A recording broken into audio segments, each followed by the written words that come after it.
The world is louder than it has ever been. From the moment we wake up, notifications, alarms, and deadlines scream for our attention. We scroll through endless news, bouncing from one piece of bad information to another, chasing distractions to numb our rising unease.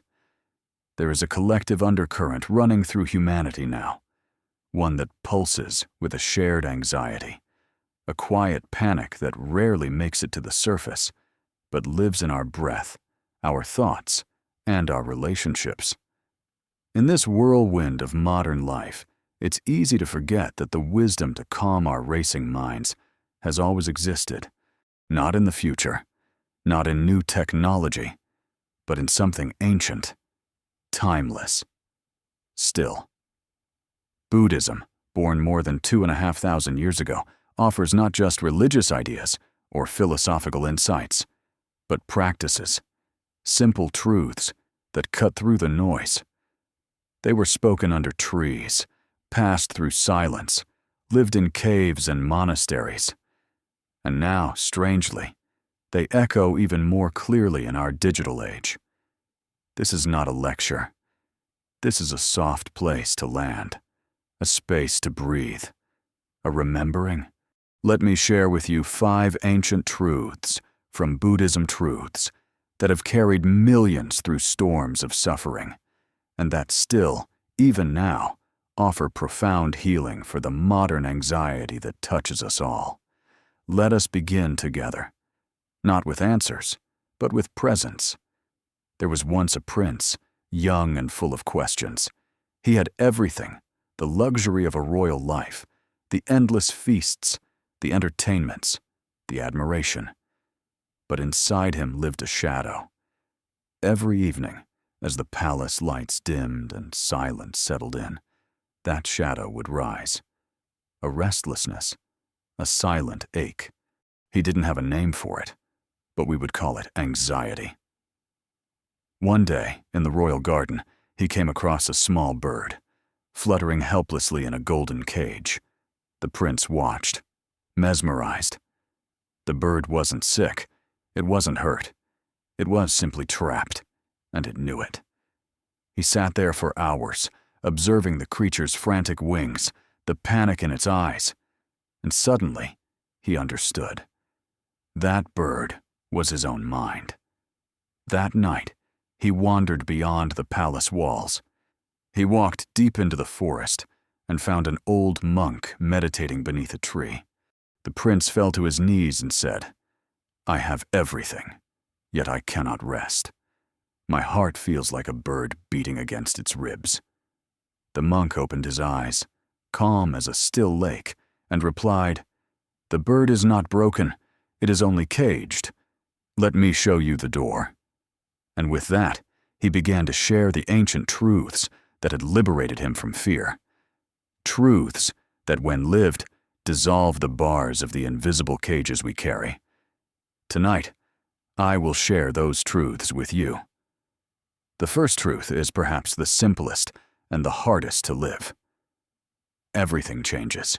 In Buddhist teachings, this is known as impermanence anicca, the understanding that all things, whether joyful or painful, are in motion.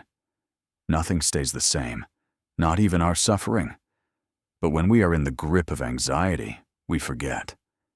The mind, trying to protect us, freezes time. It whispers, "This feeling is forever. This fear will last. This worry won't leave." And because we believe it, we suffer even more. Think about it. Recall a moment when you felt overwhelmed, when your heart raced, when your mind told you stories of doom, of failure, of being unloved. In that moment, it felt permanent. But it passed. You are here. "This too shall pass" is not a cliché. It is a spiritual truth. It is what every tree knows when the winds howl. It is what the ocean knows when storms rise. It is what your breath teaches you, again and again. In, out, here, gone. The Buddha taught that clinging leads to suffering. When we try to hold on to joy, we lose it. When we try to avoid pain, we double it. But when we allow both to move through us without resistance, we become free. So the next time anxiety grips you, don't argue, don't analyze, just whisper, "This is temporary. This is not me. This will pass." And slowly, you will feel space return, like the sky after rain. The second truth is more subtle, but equally powerful. You are not your thoughts. This teaching comes from the Buddha's insight into non-self anatta. We spend most of our lives identifying with the voice in our head. If it says, "I'm not enough," we believe it. If it says, "I'm in danger," we obey it. But what if that voice is just noise? What if it's just weather passing through the sky of your awareness? Your mind is a storyteller. It writes novels every day, dramas, tragedies, thrillers. But the mistake we make is believing every word. You are not the voice. You are the one hearing it. Imagine sitting by a river, watching leaves float past. Each thought is a leaf. Some are beautiful, some are ugly. Some scare you, some inspire you. But none of them are you. You are the riverbank. You are the stillness underneath. This shift in perspective is not small. It is liberation. The Buddha encouraged inquiry. Don't believe everything your mind says. Ask, is it true? Is it kind? Is it useful? You'll be surprised how many thoughts dissolve under gentle questioning. Try it. When a fearful thought arises, smile at it. Name it. Ah, anxiety. You're back. Then let it go, without feeding it, without fighting it. When we create space between ourselves and our thoughts, we also create space for peace. The third truth is both a practice and a presence. Peace is only possible now, not in the past, not in the future. Now. Most anxiety is time travel. Our minds rush into tomorrow, imagining everything that could go wrong. Or they rewind to yesterday, replaying mistakes, regrets, unfinished conversations. But the present moment, it's usually okay. It's where your body is. It's where your breath is. It's where life actually happens. Mindfulness sati. Why is the art of coming home, of noticing what is here, the way the sun falls across the room, the sound of your breath in your chest, the weight of your body on the chair. These things are not small. They are doorways. The Buddha said, "Do not dwell in the past. Do not dream of the future. Concentrate the mind on the present moment. Because only in the present can we find clarity. Only in the present can we respond instead of react. Only in the present can we be truly alive. When anxiety arises, it often feels big. But the present moment is always simple. A sip of tea, a warm blanket, a deep breath. When you anchor yourself in now, the storm cannot carry you away. Return again and again to the quiet miracle of this moment.